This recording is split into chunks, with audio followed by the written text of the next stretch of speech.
All right. Welcome to Star Enlightenment channel. Hopefully I'm on. Kicking in, just coming on in. I can wait a few seconds to let anybody who might come in. But I'm gonna get into it pretty soon. Checking it out earlier this morning. Today we're gonna go into talk about. Let me get close to the camera.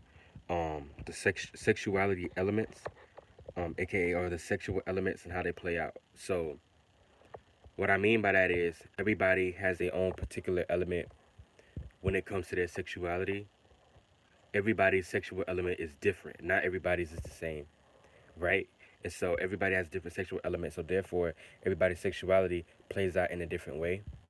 But also the way a person not only utilizes their sexual energy, but also control and deal with their sexual energy is going to be in a different way depending on their sexual elements.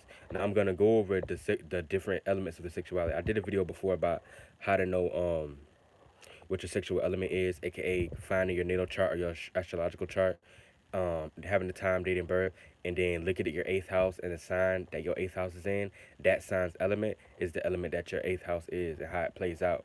And so you want to utilize those elements to control your energy. So I've already went over that, so go check that out. I'm letting you know right now. I just gave you a jewel, but this is not about what everybody's is. This is just how do all the elements play out in general. You see what I'm saying? When it comes to your sexual energy and your sexuality. So get into sexual elements or sexuality elements or the elements of sexuality, however you want to put it. The first one we're gonna go over is air, right? So when we talk about the air element dealing with sexuality, the air element in sexuality is dealing with like sexuality on a communicative level, on a relative level. So there would be like what people could say. I'm not gonna get explicit, but you're gonna get the gist of what I'm saying. I'm gonna be shit to the point. That would be like dirty talk, or that would be like some type of talk, sexual communication with your partner. It also would be thinking and analyzing. So the more a person thinks and analyzes about their sexuality, um, if that's their sign, that's them tapping into their energy. If they're like a air element sexually, then they're the way they tap into their sexual energy will be like thinking and analyzing about sex. Um, Maybe pre planning sex are like the things that they want to do with sex. Like I said, dirty talk, communication to their partner, um, relating, relating, like a lot of verbal communication sexually, basically, is the biggest thing when it comes to that. But also thinking and analyzing, because I deal with the air element also. Um, a lot of deep breathing will help that person too. Will help not only tap that person's sexual energy, but also deal with their sexual energies and control them and you know become one with the flow. That's pretty much it for air. And of course, going outside in the air and in the wind and being in the AC room, being where it's cool, the air is blowing, will help that type of person out too. The next one I'm gonna do is gonna be the earth element sexually. So the earth element from a sexuality point of view would deal with like a lot of physical things. So y'all might be into like, I hate to say it, but y'all might be in, like I said, I can get explicit, but like toys, y'all might be into certain toys. Y'all might be into certain tools, sexual tools that y'all could use.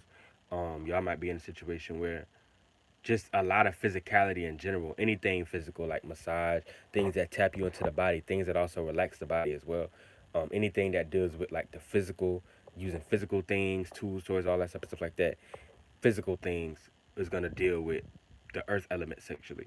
Now moving on, we're gonna go into. Oh, also I forgot, and also like if you externally going outside, like you said, grounding, being more with nature, being out there, that'll also put a person in a situation where that they're tapping into their earth element sexually.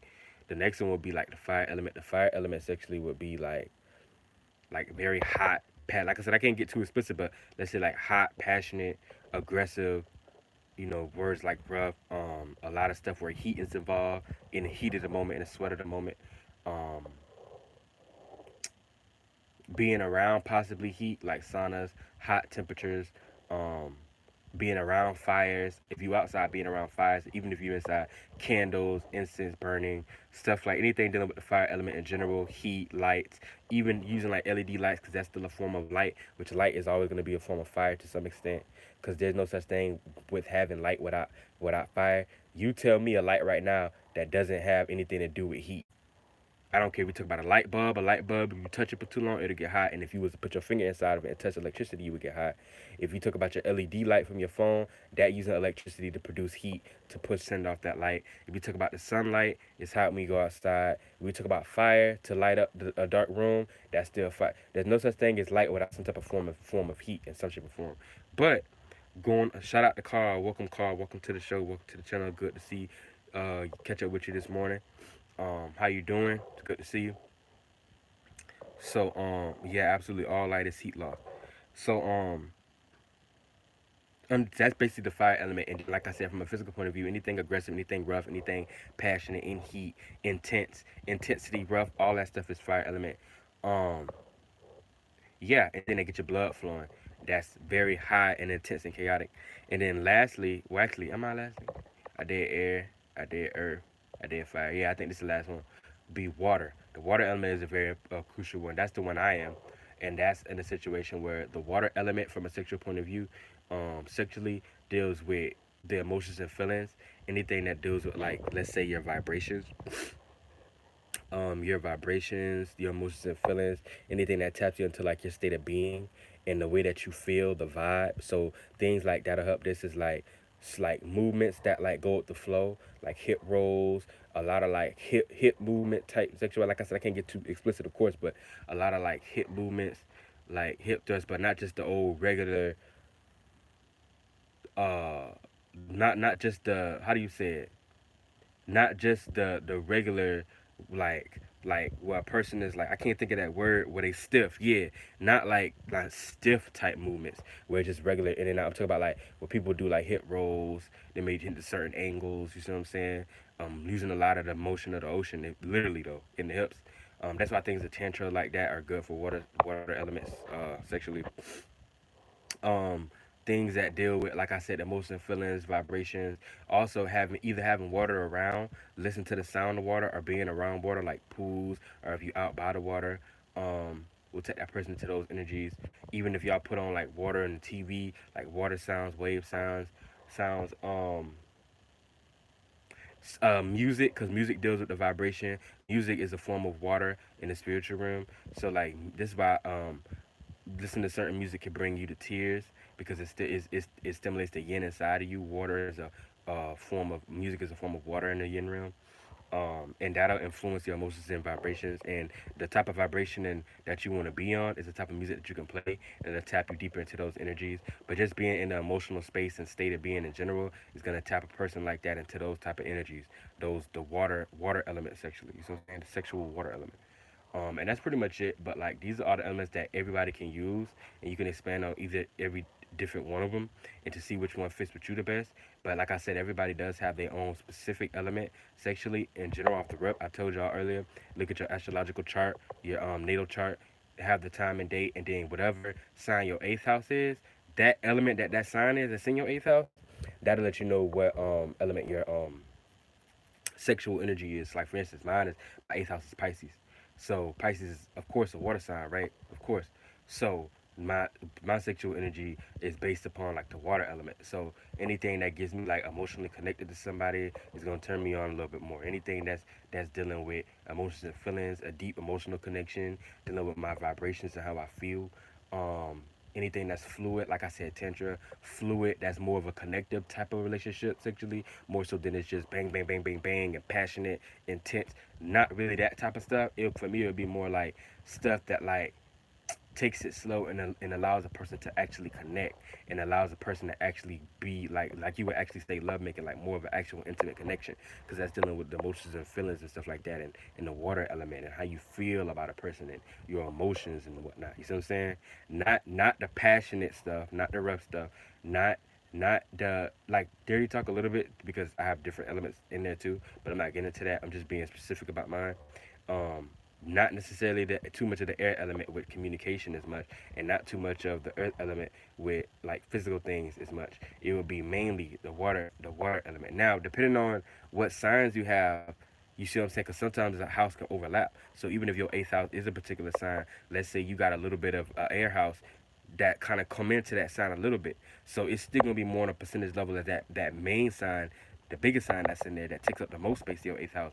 But then you might have a little bit of the other house that kind of coming to take a little small percentage double of that house too, because your house overlap. Not everybody house overlap, but if it do, you might have like two houses in there, but you'll still have a main house, right? That other one that's on a small percentage level, you can utilize those energies too, and those energies will still help you tap into those energies as well because it's still sharing the house. But on a major percentage level, it's still gonna be that main sign. So say your main sign is fire. Um, say your main sign is fire and it's next to, but you got a little bit of Virgo in there, right? So it's like your sign is Leo, but since Virgo is right next to Leo, say a little bit of your Virgo come into the eighth house as well with the Leo sign, even though Leo takes up the majority, let's say 85% of it, but you got 15% of Virgo in that house too, then that means you can still utilize those Virgo's energies.